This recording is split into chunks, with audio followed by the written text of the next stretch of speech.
ማር ልጄ ወገን ዘመድ የለኝ ሀብት የለኝም ከእጄ። ሰላም ሰላም ተማሪዎች እንደምን አረፈዳችሁ እንደምን ዋላችሁ። ይህ ከዋሸራ አካዳሚ የሚተላለፍላችሁ የ10ኛ ክፍል ባዮሎጂ ትምህርት ነው። ባዮሎጂ ግሬድ 10 እንግዲህ ያው ዩኒት 4 ደርሰናል። እንግዲህ ዩኒት 4 ላይ በዋናነት ሌሰን 4.1 ላይ ወይም ሌሰን 1 ላይ ባለፈው እንዳየ ነው ዩኒት 4 ያው ስለ ሴል ሪፕሮዳክሽን ነው። ሴል እንዴት ይባዛል ይራባል የሚለው ነው እያየን ያለ ነው። በዛሬው ደግሞ ሌሰን 4.2 ወይም ዩኒት 4 ሌሰን 2 እንመለከታለን ማለት ነው። ያው እንግዲህ ተማሪዎች ያው ሴል እንግዲህ በተለያየ መልኩ ይባዛል። የሚባዛበት ደግሞ የራሱ ምክንያት አለው። እሱን እንግዲህ በዝርዝር እያየን ነው። ትናንትና ለማየት እንደሞከር ነው አላስፈላጊ ወይም ከሰውነታችን ቁጥጥር ውጭ ወይም ከሴሎች ቁጥጥር ውጭ ሴሎች ሲባዙ ካንሰር እንደሚፈጠርና ካንሰር ሴልስ ያላስፈላጊ ሴል ክምችት ናቸው። ለሰውነት ማለት ከቁጥጥር ውጭ የሆኑና ሌላውን አካል እየጎዱ የሚመጡ ስለሆኑ ያው በጥንቃቄ እያንዳንዱ ሰውነታችን ክፍል አላስፈላጊ ሴል በሚባዛበት ጊዜ ሰውነታችን ከመጎዳቱ በፊት ጥንቃቄ እንድናደርግም ለማሳሰብ ነው። እንግዲህ ከትናንቱ በመነሳት አቴንሽን እንዳል እዚህ ጋር ተመልከቱ። ካንሰር ስታርት ዌን ዘ ኮንትሮሊንግ ፋክተርስ ኦቨር ሴል ዲቪዥን ኤንድ ሴል ግሮዝ ፌል ይላል። እንግዲህ ትናንትና እንዳየነው ነው ካንሰር ካን ስታርት ይላል። እንግዲህ እንደምናየው ካንሰር ካን ስታርት ዌን ዘ ኮንትሮሊንግ ፋክተርስ ኦቨር ሴል ዲቪዥን ኤንድ ሴል ግሮዝ ፌል ነው የሚለው።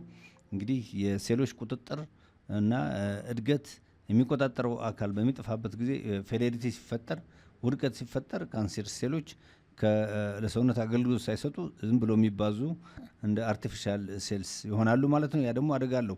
ምክንያቱም ትክክለኛ የሚሰራውን ሴል እየተጫነ ለአደጋ ስለሚያጋልጥ ነው የሚለው። ካንሰር ኦከርስ ኢን ዘ አብሰንስ ኦፍ ግሮዝ ፋክተርስ allowing a cell to divide continuously at a very high density at the expense of other normal cells ነው የሚለው። ከሌሎቹ ኖርማል ሴል ወይም ለሰውነታችን ኮንትሮል የሚያደርጋቸው ጥቅም ከሚሰጡት የበለጠ አያችሁ ሃይ ዴንሲቲ ቬሪ ሃይ ዴንሲቲ ቦታዎችን ይይዛል። አላስፈላጊ ቦታዎችን በመያዝ ያንን አካል ያንን ማይክሮ ኦርጋኒዝም ይጎዳል ማለት ነው። ካንሰር ሴልስ ካን ሃቭ ኤ ነምበር ኦፍ ፕሮብለምስ ይላል። እንግዲህ ብዙ ችግሮች ነው ያሉበት የካንሰር ሴሎች ብዙ ችግር ፈጣሪ ናቸው ወይም ብዙ ችግሮች ነው ያሉባቸው። they may not be able to communicate with healthy cells ነው።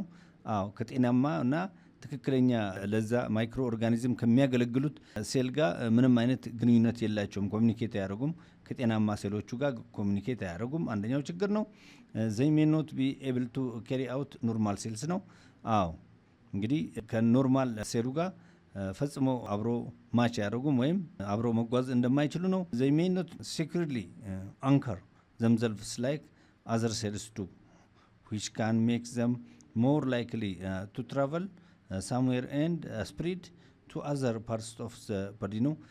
ካንሰር ሴሎች እንግዲህ ራሳቸውን ችሎ የሚሆኑ ሳይሆን በሌላው ላይ እየተጫኑ ሌላው ላይ እየተባዙ ችግር የሚፈጥሩ መሆናቸው ናቸው። በአጠቃላይ እንግዲህ በወቅቱ እርምጃ ካልተወሰደ ወይም ሕክምና አግኝቶ እንትን ካላለ በመጨረሻ ላይ ያንን ማይክሮ ኦርጋኒዝም እስከ መግደል ያደርሳሉ። እንግዲህ የሰው ልጅ በተለያዩ ካንሰር ይጠቃል። ሌሎች እንስሳቶችም ህይወት ያላቸው ነገሮች ሁሉ በካንሰር ይጠቃሉ።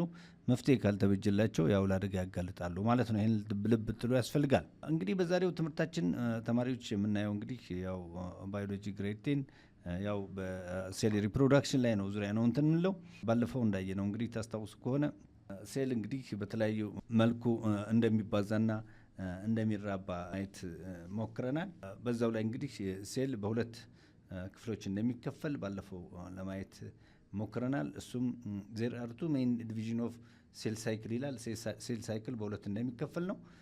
ኢንተርፌዝ እና ሴል ዲቪዥን መሆኑን ባለፈው አይተናል። እንግዲህ ኢንተርፌዝን ባለፈው አይተናል። ኢንተርፌዝ በዩኒት 1 ላይ ወይም 4.1 ላይ ያየነው ነው። ለማስታወስ ያክል ኢንተርፌዝ ዲቫይድድ ኢንቱ 3 ፓርትስ ወይም ኢንቱ 3 ፌዝስ እንደሆነ አይተናል።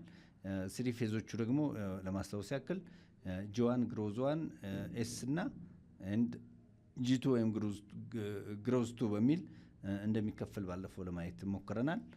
በዛሬው ዕለት ደግሞ ሴል ዲቪዥን ሁለተኛውን የሴል ሳይክል ክፍል እናያለን ማለት ነው። ሴል ዲቪዥን ይላል። ያው ኦብጀክቲቭ አለው። at the end of this session the students will be able to ይላል recognize the cause of cell division የሴል ዲቪዥንን ኮዝ ምክንያቶቹን ሪኮግናይዝ እናደርጋለን። አንደርስታንድ እናደርጋለን ማለት ነው። እንደገና ኤክስፕሌን ዘ ኢምፖርታንስ ኦፍ ሴል ዲቪዥን ነው። የሴል ዲቪዥንን ጠቀሜታ ደግሞ መግለጽ እንችላለን ማለት ነው። ይህን ትምህርት ተምረን ስናጠናቀቅ እንግዲህ እንደምታዩት ሴል ዲቪዥን ኢዝ ቤዚክ ፕሮሰስ ኢን ኦል ሊቪንግ ቲንግስ ዌር ኤ ፓርት ኦር ማዘር ሴል ይላል። እንግዲህ ዋናው መሰረታዊ የሆነ ህይወት ላላቸው ነገሮች ወሳኝ የሆነ ነው ማለት ነው ሴል ዲቪዥን። ወይም የሴል ዲቪዥን ሲባል እንግዲህ ሴሎች መከፋፈል፣ መባዛት፣ መራባት እንደማለት ነው። ዌር ኤ ፓረንት ኦር ማዘር ሴል እንግዲህ መነሻው ለማባዛት ፓረንት ወይም ማዘር ሴል ይኖረዋል። ከዛ እየተነሳ እንግዲህ ይባዛል ማለት ነው። እንግዲህ ከፓረንት ሴሉ ዲቫይድስ ኢንቱ ቱ ዳውተር ሴል ነው። እንግዲህ መጀመሪያ ለሁለት ይከፈላል ማለት ነው። ለሁለት ይከፈላል። አዳዲስ ዳውተር ሴሎችን እየፈጠረ የሚሄድ ሂደት አለ ማለት ነው። እሺ ተማሪዎች እንግዲህ ለማስታወስ ያክል በአለፈው ዓመት ላይ ኢን ግሬድ 9 you have learned that a cell is the basic structural and functional unit of life ነው። እንግዲህ ለህይወት ለማንኛውም ህይወት ላለው ነገር ሁሉ ቤዚክ ወይም ስትራክቸራል ፋንክሽን የመጀመሪያው ማን ነው? ሴል ነው ማለት ነው። ይሄን መርሳት የለብንም። ስትራክቸራል ኤንድ ፋንክሽናል ዩኒት ኦፍ ላይፍ ከተባልን ያው ሴል ነው ማለት ነው። መነሻው ሁሉም ህይወት ያለው ነገር ሴል ስለሆነ ማለት ነው። it is their ability to reproduce that distinguish living organisms from non living organisms። ሌላው ደግሞ እንግዲህ ህይወት ያለውና ህይወት የሌለው ነገርን የምንለይበት እንግዲህ ሴሎች ካሉ ህይወት አለው ማለት ነው። ያ ነገር ሴል ከሌለው ግን አንድ ኦርጋኒዝም ነን ሊቪንግ ነው፣ ህይወት የለውም ይባላል ማለት። ስለዚህ ሴል ያላቸው ማይክሮ ኦርጋኒዝም ህይወት ያላቸው መሆናቸው የተረጋገጠ ነው። በአንጻሩ ግን ሴል የሌላቸው ከሆነ ግን እነኛ ነገሮች ግዑዝ ናቸው ወይም ህይወት የሌላቸው መሆናቸውን የምንለይበት አንዱ የሴል መኖርና አለመኖር ነው ማለት ነው። this ability has a cellular base። ይሄ እንግዲህ አቢሊቲው የሴሉላር ቤዝ ይኖረዋል። there must be at least a single cell to have an organism። እንግዲህ ቢያንስ ያ ኦርጋኒዝም ለመባል ሲንግል ሴል አንድ ሴል እንኳን ሊኖረው ይገባል ነው የሚለው። እንግዲህ such as ዩኒሴሉላር ኦርጋኒዝም ለምሳሌ ዩኒሴሉላር ኦርጋኒዝም የሚባሉ አንድ ሴል ሆኖ ራሱን ችሎ መጓዝ፣ መራባት፣ መንቀሳቀስ የሚችል ለምሳሌ እዚጋ አሜባ ነው። አሜባ አንዱ ምሳሌ ነው። አሜባ ሲንግል ሴልድ ነው፣ ዩኒሴሉላር ነው። ወይም አንድ ሴል ሆኖ ህይወት አለው፣ ይኖራል፣ ሁሉ ነገር አሟልቶ። በአንጻሩ ደግሞ ያው ሴል እየተባዛ ብዙ መሆን ይችላል ማለት ነው። ስለዚህ አንድ ህይወት ያለው ነገር ህይወት አለው ለመባል ቢያንስ አንድ ሴል ሊኖረው ይገባል ማለት ነው። ልክ እንደ አሜባ ህይወት ያለው አንድ ሴል ሊኖረው ይገባል ማለት ነው። there are also multicellular organisms ይላል with a huge number of cells ነው የሚለው። እንግዲህ ዩኒሴሉላሮች ዋን ሴልድ ኦርጋኒዝም ናቸው። መልቲሴሉላር ደግሞ በጣም ብዙ በሚሊዮን የሚቆጠር ሴሎች ያሏቸው መልቲሴሉላር። መልቲ ማለት ራሱ ብዙ ነው። ከብዙ ሴሎች የተገነባ ኦርጋኒዝም ይኖራል። እነሱ ደግሞ ሂውጅ ነምበር ኦፍ ሴል ነው ያላቸው። በጣም እጅግ ብዙ ከሆነ ሴል የተገነቡ ኦርጋኒዝምስ መልቲሴሉላር ኦርጋኒዝም ይባላሉ። which initially start with a single cell። እንግዲህ መነሻቸው ግን ከሲንግል ሴል ነው ማለት ነው። አንዱ ሴል እየተባዛ ያን ሂውጅ ፈጥረ ኦር ፊው ሴልስ ከነጠላ ወይም ከአንድ ሴል ወይም ከጥቂት ሴሎች መነሻ ይሆንና ኤንድ ቢካም መልቲሴሉላር። ከዛ በኋላ እጅግ በጣም ብዙ ሴሎች ይኖራሉ። ባይ ሪፒትድ ሴል ዲቪዥን። ይሄ ደግሞ በምን ይፈጠራል? ሴል ዲቪዥን በመከፋፈል ማለት ነው። በመደጋገም ሴል በመከፋፈል አንዱ ሴል ሁለት የነበረው አራት እየሆነ ሪፒትድ እየሆነ በሚሄድበት ጊዜ ወደ መልቲሴሉላር በጣም እጅግ ብዙ የሆኑ ሴሎች ይፈጠራሉ ማለት ነው። እሺ ተማሪዎች እንግዲህ ይሄ ነው መነሻው። ከአንድ ሴል ወይም ከጥቂት ሴሎች ይነሳና መልቲሴሉላር ወይም ከብዙ ሴሎች ያለው ኦርጋኒዝም ያው መልቲሴሉላር ኦርጋኒዝም ይባላል ማለት ነው። as it is stated in cell theory new cells arise from pre-existing cells ነው የሚለው። እንግዲህ አዲስ ሴሎች የሚፈጠሩት ቀደም ብሎ ከነበረው pre-existing cells መሆኑን ይሄ ደግሞ በምንድን ነው? በሴል ዲቪዥን ነው። በሴል መከፋፈል፣ ሴሎች በመከፋፈል ከፕሪ ኤግዚስቲንግ ቀድሞ ከነበረው ሴል አዳዲስ ሴሎች ይፈጠራሉ ማለት ነው። ዚስ ፋንዳሜንታል ፕሪንሲፕል ነውን አስ ዘ ሴል ዶክትሪን ይባላል። ይህ እንግዲህ ይህንን ቲዮሪ ፋንዳሜንታል ፕሪንሲፕሉ ምን ይባላል? ሴል ዶክትሪን ይባላል ማለት ነው። ሴል ወዝ ኦሪጂናሊ ፖስቱሌትድ ባይ ሩዶልፍ ቪርቾው የሚባለው ሳይንቲስት ነው። እንግዲህ ይህን ያረጋገጠው በሱ ነው። ይሄ ኦሪጂናሊ ፖስቱሌትድ የሆነው በሩዶልፍ ቪርቾው ነው። ይህም የነበረበት ዘመን ሰውየው 1858 በ1858 ነው ይህንን አረጋግጦ ይህንን ኒው ሴልስ አራይዝ ፍሮም ፕሪ ኤግዚስቲንግ ሴልስ በማለት ሩዶልፍ ቪርቾ አረጋገጠ በ1858 ማለት ነው። ይህ ደግሞ ኖን አስ ዘ ሴል ዶክትሪን በመባል ይታወቃል ማለት ነው። ኤንድ ኢት ፕሮቫይድስ ዘ ቤዝ ፎር ዘ ኮንቲኒቲ ኦፍ ላይፍ። ይህ ደግሞ ህይወት ይቀጥላል ማለት ነው። ምክንያቱም ሴሎች በተባዙ ቁጥር ኮንቲኒቲ ኦፍ ላይፍ መኖሩንም የተረጋገጠው ያ ነው። እንግዲህ ሴሎች ሲባዙ፣ ሲራቡ፣ ሲከፋፈሉ ተከፋፍለው አዳዲስ በሚፈጡ አሮጌዎቹ እየተተኩ ሲመጡ እንግዲህ ላይፍ ምን ይሆናል? ኮንቲኒቲ ይሆናል። አንድ ቦታ ቢቆም ኖሮ ሁሉ ነገር ያበቃ ነበር። ግን አንዱ እየሞተ አንዱ ሴል እየሞተ ሌላው እየተተካ እየሄደ ኮንቲኒቲ ኦፍ ላይፍ ወይም የህይወት እስትንፋስ መቀጠል ዋና ምክንያት እንግዲህ ሴሎች መከፋፈል መባዛት ማለት ነው። ሴልስ ኦን ዘ ፓዝ ቱ ሴል ዲቪዥንስ ፕሮሲድ through a series of precisely times and carefully regulated stages of growth ይላል። ይሄ ደግሞ እንግዲህ ሴል ዲቪዥን እንግዲህ በሲሪስ ኦፍ precisely timed and carefully regulated stages of growth ነው የሚለው። እንግዲህ ጊዜ ይፈጃል፣ ቁጥጥር አለው። ስቴጅ ደግሞ አላቸው። እንደባለፈው እንዳየ ነው ለሴሎች ለመባዛት የራሳቸው ስቴጅ መኖራቸውን ለማሳየት ነው።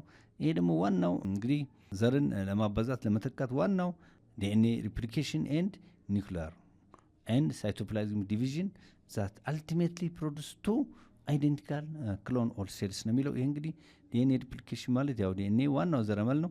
የዘረመል ምንጩ ወይም ጄኔቲክ ወይም ክሮሞዞማል እንትኑ ዲኤንኤ ነው። ያ ሪፕሊኬት ይሆናል። ኒውክሊየር በተለይ ኒክለሱ እንዲሁም ሳይቶፕላዝሙ ይከፋፈላል፣ ኒኩላሩም ይበዛል። ዛት አልቲሜትሊ ፕሮዲዩስ ቱ አይደንቲካል ኦር ክሎን ሴልስ የሚባሉት አይደንቲካል ማለት ተመሳሳይ የሆኑ በቃ ዝርያቸው ተመሳሳይ የሆነ የተለየ ሳይሆን ተመሳሳይ ዝርያዎችን እየተባዙ ይፈጠራሉ ማለት ነው። አይደንቲካል ሲል እንግዲህ ተመሳሳይ ዝርያ ናቸው። በመልክም በምንም አንድ የሆኑ ዝርያዎች ወይም ክሎን የሚላቸው ከአንድ ሴል ላይ ሌላው ሴል እየተከፋፈለ እየተባዛ ሲሄድ አይደንቲካል ወይም ክሎን ሴልስ ይባላሉ ማለት ነው። as the cell grows the volume of cytoplasm relative to cell membrane will be small ነው የሚለው። እንግዲህ ሴሎች በሚያድጉበት ጊዜ ሳይቶፕላዝም ከሴል መምብሬን ሲነጻጸር ምን ይሆናል? ቮሊዩሙ ይቀንሳል። ያለው የሱስ የሳይቶፕላዝሙ ስፋትና መጠኑ ከሴል መምብሬን ጋር ሲነጻጸር ይቀንሳል። በምክንያት ሴል ግሮ ሲሆን ሴሎች በሚያድጉበት ጊዜ ማለት ነው። it will have low surface area to volume ratio ነው የሚለው። በቮሊዩም ሬሽዮ ሲነዘር አነስተኛ የሆነ ሰርፌስ ኤሪያ ወይም ቦታ ይኖረዋል ማለት ነው። ሳይቶፕላዝም ከማን አንጻር ሲታይ? ከሴል መምብሬን አንጻር ሲታይ ማለት ነው። ይህም የሆነበት ምክንያት ምን በመሆኑ ሴሎች በሚያድጉበት ጊዜ ሴል እድገት ከፍ እያሉ እድገታቸው በሚጨምርበት ጊዜ ሳይቶፕላዝም የያዘው ቦታ እያነሰ ከሴል መምብሬን አንጻር ሲታይ ቦታው ያንሳል ማለት ነው። ይህን ለማሳየት ነው። እሺ ተማሪዎች እንግዲህ ሴል እንግዲህ በጣም ጥንቃቄ የሚፈልገው ነገር ስለሆነ ነው። ሴል ለመባዛት ለመራባት ብዙ ፕሮሰስ ስላለው በትኩረት ልታነቡት ይገባል። መነሻችን ህይወት መነሻው ከሴል ስለሆነ ማለት ነው። as a result material transport across the cell membrane by simple diffusion will be inadequate for the cell to survive ይላል። እንግዲህ እዚህ ጋር ምንድነው የሚለው? እንደምን መጨረሻ ላይ ውጤቱ ሲታይ ይህ ማቴሪያል ትራንስፖርት across the cell membrane እንግዲህ ሁሉም ማቴሪያል አክሮስ ዘ ሴል መምብሬን ነው። ምክንያቱም ሴልን ዙሪያውን የሸፈነው ክፍል ሴል መምብሬን ነው። በዛ ውስጥ የሚያልፉት ማቴሪያሎች በሲምፕል ዲፊዥን ብቻ፣ ምክንያቱም ሲምፕል ዲፊዥን ኢነርጂ አይፈልግም። ያው ፍሮም ሃይ ኮንሰንትሬሽን ቱ ሎው አይደለም ዲፊዥን የሚሆነው። በዚህ ብቻ በቂ የሆነ ሴሎችን ሰርቫይቭ ለማድረግ በቂ አይደለም። በሲምፕል ዲፊዥን ሴሎች ሰርቫይቭ ለማድረግ ለመቆየት በህይወት ለመቆየት ብዙ ጊዜ ለመቆየት ለመራባት በቂ ያለመሆኑን እያሳየን ነው። ሞር ኦቨር as the size of the cell increases the controlling power of the nucleus is highly minimized ይላል። በዚህ ሁኔታ ላይ ምን ይሆናል ማለት ነው?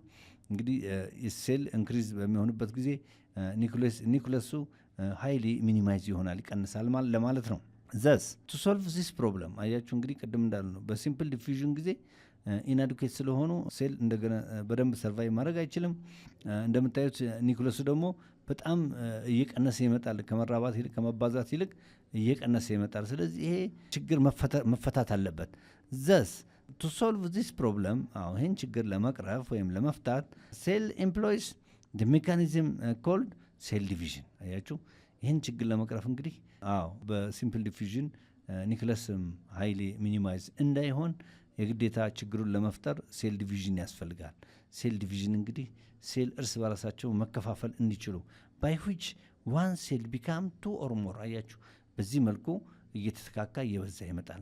ስለዚህ አንድ ሴል ለሁለት ከሁለት በላይም ለሶስት ለአራት እያለ እየተከፋፈለ ያንን ችግር ይቀርፋል ማለት ነው።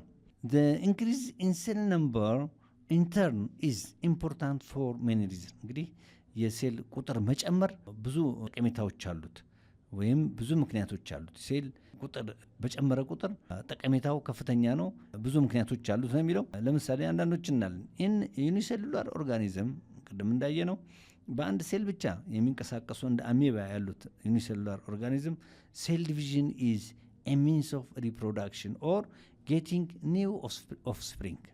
ምን ለማለት ነው እንግዲህ ዩኒሴሉላር ወይም እንደ አሜባ አይነቱ ከሲምፕል ከአንድ ሴል የተገነቡ ኦርጋኒዝም ሴል ዲቪዥን ሴሉ መከፋፈሉ ጠቀሜታው ምንድን ነው? ለሪፕሮዳክሽን ነው፣ ለመባዛት ለመራባት፣ ወይም አዳዲስ ጌቲንግ ኒው ኦፍስፕሪንግ ወይም አዳዲስ ትውልድ ወይም አዳዲስ ሴሎች ወይም ለመፍጠር ይረዳል ማለት ነው ለዩኒሴሉላር። ይሄ ዋናው ጠቀሜታ ነው ማለት ነው። ፎር ኢንስታንስ አሜባ ኢዝ ዩኒሴሉላር። እንግዲህ አሜባ የሚባለው ይሄ አደገኛ በሽታ ያው ህይወት ያለው ነው፣ ግን ዩኒሴሉላር ነው፣ ከአንድ ሴል ነው የተገነባው። ስለዚህ አሜባ አሁን እንዳይጠፋ ምን ያደርጋል? በሴል ዲቪዥን ይባዛል ማለት ነው። ሪፕሮዳክሽን ወይም አዳዲስ ዝርያዎችን አዳዲስ የአሜባ ዝርያዎችን የመጀመሪያው ያው ሲቆይ ስለሚያረጅ ምን ስለሚል አዳዲስ ዝርያዎች በዚህ መልኩ እየተከፋፈለ እየፈጠረ ሰርቫይቭ ማድረግ ይችላል ማለት ነው። እሺ ሌላው እንግዲህ ቅድም ዩኒሴሉላር ወይም ሲምፕል ወይም ሲንግል የሆኑ እንደ አሜባ የመሳሰሉት ዋናው ጠቀሜታው የሴል ዲቪዥኑን አይተናል። ዋናው ጠቀሜታቸው ለሪፕሮዳክሽንና አዳዲስ ዝርያቸውን ለመፍጠር ማለት ነው። ኢን መልቲሴሉላር ደግሞ ብዙ ሴሎች ያሏቸው ኢን መልቲሴሉላር ኦርጋኒዝም ሴል ዲቪዥን ኢዝ ኤ ሚንስ ኦፍ ኢንክሪዚንግ ሴል ነምበር። አያችሁ ይህ እንግዲህ ዋናው ደግሞ ይሄ እዛ ጋር አዲስ ዝርያ ለመፍጠር ነው፣ እዚህ ጋር ደግሞ ያለውን የሴል መጠን ለማብዛት ነው በመልቲሴሉላር ላይ ኤዘር ፎር ግሮዝ ለእድገት ኦር ቱ ሪፕሌስ ዳሜጅድ እንግዲህ በተለያየ ምክንያት የተጎዱ ሴሎችን ለመተካት እንዲሁም ዴድ ሴልስ የሞቱ ሴሎችን ለመተካት ምን ያስፈልጋል? ሴል ዲቪዥን ያስፈልጋል ማለት ነው። ኤንድ ሪፔር ዘ ቦዲ ነው። በአጠቃላይ ሰውነትን ለመጠገንና ለመገንባት ምን ያስፈልጋል? ሴል ዲቪዥን ወሳኝ ነው ማለት ነው። ይሄ ለመልቲሴሉላር ነው። እንግዲህ በዩኒሴሉላርና በመልቲሴሉላር መካከል ሴል ዲቪዥን ያላቸው ልዩነት በደንብ ማጤን ያስፈልጋል ማለት ነው። In sexually reproducing organisms, it occurs around reproductive organs as a means of getting gametes or sex cells ይላል። ደግሞ ሴክሹዋሊ ማለት ይሄ የወንዴና የሴቴ ወይም ዝርያ ያላቸው በጾታዊ ግንኙነት የሚያደርጉ ማንኛውም በእንስሳትም በእጽዋትም የሚታይ ነገር ነው። ሴክሹዋሊ የወንዴና የሴቴው እንትናል። ይሄ ደግሞ ለምን ይጠቅማል ማለት ነው? ኦከርስ አራውንድ ሪፕሮዳክቲቭ ኦርጋንስ ሪፕሮዳክቲቭ ኦርጋንን ለመፍጠር ያገለግላል። ወንዴና የሴት ይሆን ማለት ነው። ሜል ኤንድ ፊሜል የምንለው ነው። አዝ ሚንስ ኦፍ ጌቲንግ ጋሜትስ ኦር ሴክስ ሴልስ ጋሜት ወይም ሴክስ ሴልስ ፊሜል ወይም ሜል የምንላቸውን ለመፍጠርም ይረዳል ማለት ነው። በዚህ ሁኔታ ላይ ይፈጠራል ማለት ነው። በዚህኛው በዩኒሴሉላር ላይ ግን ባለፈው እንዳየው እንደ አሜባ አይነት ላይ እዛ ጋ ወንዴ ሴት የሚባል ነገር ራሱ አንዱ ሴል ስለሚከፋፈል ወንድ ሴት የሚባል የለም። አዳዲስ ኒው ስፕሪንግ የሚፈጥርበት ሁኔታ ስላለ ዩኒሴሉላር ላይ የጾታዊ አፈጣጠር ሁኔታ የለም። ግን መልቲሴሉላር ላይ ግን በተለይ ኢንሴክሹዋሊ ሪፕሮዳክቲቭ ኦርጋኒዝም ይሄ ሴል ዲቪዥን ምን ለመለየት ያስፈልጋል? ወንዴና ሴቴን ሴክስ ሴልን ለመፍጠር ለመለየት ያስፈልጋል ማለት ነው። ሴል ዲቪዥን ኮንቲኒስ አፍተር ጂቱ ባለፈው እንዳየ ነው። እንግዲህ ጂቱ ማለት ግሮዝቱ ላይ ሴል ዲቪዥን ምን ይሆናል ማለት ነው? ይጀምራል ማለት ነው። ስቴጅ ኦፍ ዘ ኢንተርፌዝ ነው የሚለው። ያው ኢንተርፌዝ ላይ ስቴጅ ቱ ላይ ነው እንግዲህ ሴል ዲቪዥን የሚጀምረው ማለት ነው። ሌላው ሴል ዲቪዥን ኮንሲስት ኦፍ ቱ ሰብ ዲቪዥንስ ነው። እንግዲህ ሴል ዲቪዥን ደግሞ ባለፈው ታስታውሳላችሁ ዋናው ሴል ሳይክል ነው። ሴል ሳይክል ለሁለት ተከፍሏል። ኢንተርፌዝ እና ሴል ዲቪዥን ነበር። ኢንተርፌዝ ደግሞ ለሶስት ተከፍሏል። ምክንያቱም ታስታውሳላችሁ ጂ1 ግሮዝ1 ኤስ ያው ፕሮሲንቴሲስ ነው። እንዲሁም ደግሞ ጂ2 ግሮዝ2 ብለን ኢንተርፌዝን ከፍለን አሁን ደግሞ ሴል ዲቪዥን ለሁለት ይከፈላል። ልብ በሉ እንግዲህ ሴል ሳይክል ለሁለት ይከፈላል፣ ኢንተርፌዝ እና ሴል ዲቪዥን። ኢንተርፌዝ ለሶስት ተከፍሏል፣ ሴል ዲቪዥንም ለሁለት ይከፈላል ማለት ነው። ኮንሲስት ኦፍ ቱ ሰብ ዲቪዥንስ አለ ማለት ነው። ሴል ዲቪዥን የመጀመሪያው ኒኩሊየር ዲቪዥን የሚባለው ወይም ካሪዮካይኔሲስ ይባላል። ካሪዮካይኔሲስ ወይም ኒኩላር ዲቪዥን ማለት የኒክለሱ መከፋፈል ማለት ነው። በአንጻሩ ኤንድ ሳይቶካይኔሲስ የሚባለው ደግሞ ይሄ ደግሞ ሳይቶፕላዝሚክ ዲቪዥን ነው። እንግዲህ ኒክለሱ ራሱ ይከፋፈላል። እንደገና ሳይቶፕላዝሚክ ወይም ሳይቶካይኔሲስ ደግሞ ሳይቶፕላዝም ደግሞ ሲከፋፈል የሚታይበት ሁኔታ አለ። ስለዚህ ሁለቱም እንግዲህ የሴል ዲቪዥን ፓርቶች ናቸው። ኒኩላር ዲቪዥን እና ሳይቶካይኔሲስ ወይም ሳይቶፕላዝሚክ ዲቪዥን በመባል ይታወቃሉ ማለት ነው። እነሱን ደግሞ ምን ማለት እንደሆነ እናያቸዋለን ማለት ነው። ቀጥለን እሺ ተማሪዎች እንግዲህ አሁን እንዳልኳችሁ ሴል ዲቪዥን ለሁለት ይከፈላል። የመጀመሪያው ኒኩላር ዲቪዥን ነው ወይም ካሪዮካይኔሲስ ይባላል። ሪዛልትስ ኢን ዘ ሰፓሬሽን ኤንድ ዲስትሪቢዩሽን ኦፍ ዲፕሊኬቲንግ ጄኔቲክ ማቴሪያልስ ኦፍ ማዘር ሴል። ይሄ ነው ዲቫይዲንግ ሴል። እንግዲህ ይሄ ነው ቱ ዳውተር ሴልስ ባይ ሚቶሲስ ኦር ሚዮሲስ። ወደፊት ስለ ሚቶሲስ እና ሚዮሲስ በፊትም ተምራችኋል፣ ይበልጥ እንማራለን። ሚቶሲስ ምንድነው? ሚዮሲስ ምንድነው? እንግዲህ በዚህ መልኩ ሰፓሬሽን መለያየቱን ዲስትሪቢዩሽኑ ይኖራል፣ ዲፕሊኬት ይኖራል፣ መባዛቱ ይኖራል። ጄኔቲክ ማቴሪያሉ ከማዘር ሴል በዚህ መልኩ ዲቫይድ ይሆናል ይከፋፈላል ማለት ነው። አንዱ ሴል ወደ 2 ወደ 3 እያለ ይከፋፈላል፣ ወደ 4 1 2 2 4 እያለ ይከፋፈላል። ያ ፕሮሰስ ደግሞ በማን በሚቶሲስና በሚዮሲስ ነው። ሚቶሲስና ሚዮሲስን ይበልጥ የሚቀጥለው እናያለን ማለት ነው። ዋናው ይሄ ነው ኒኩላር ዲቪዥን። እሺ ሳይቶካይኔሲስ ወይም ሳይቶፕላዝሚክ ዲቪዥን የሚባለው ደግሞ is the separation of the cytoplasmic component in the daughter cells ይላል።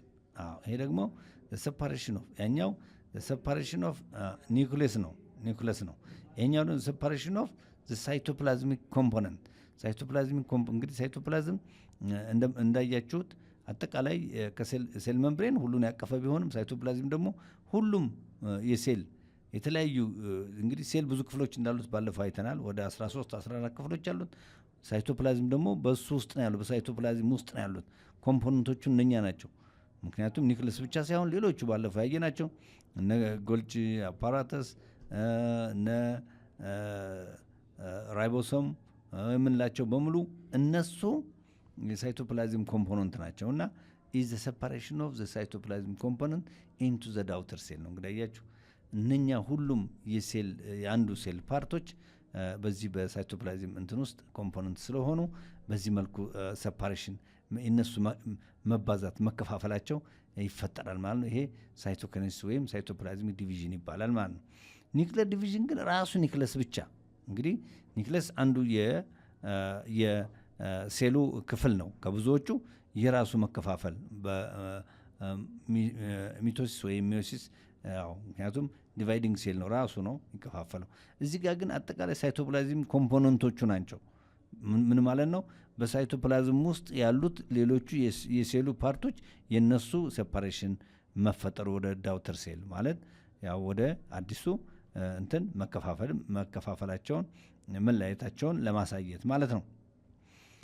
በመጨረሻም እንግዲህ ተመልከቱ hereafter you learn the pattern of arrangement and redistribution of the duplicated genetic material during mitosis and meiosis። አሁን ወደፊት እንማራለን ማለት ትማራላችሁ በደንብ ስለ ሚቶሲስ እና ሚዮሲስ አሬንጅመንታቸውን ፓተርን አሬንጅመንታቸውን ሪዲስትሪቢዩሽን እንዴት እንደሚሰራጩ እንደገና ዱፕሊኬት እንዴት እንደሚባዙ ጄኔቲክ ማቴሪያላቸው ወይም አጠቃላይ ዘረመላቸው ወይም እንዴት ሊባዙ እንደሚችሉ ሚዮሲስ በሚቶሲስ እና ሚዮሲስ ላይ የሚቀጥለው እናያለን ማለት ነው።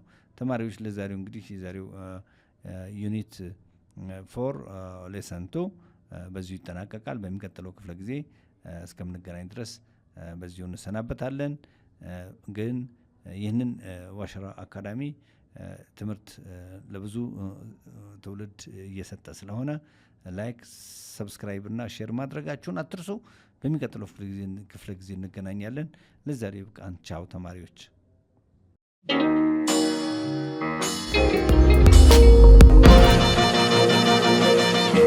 ፀሐይ ነው ላስተማረ ሰው ግን ቀኑ ጨለማ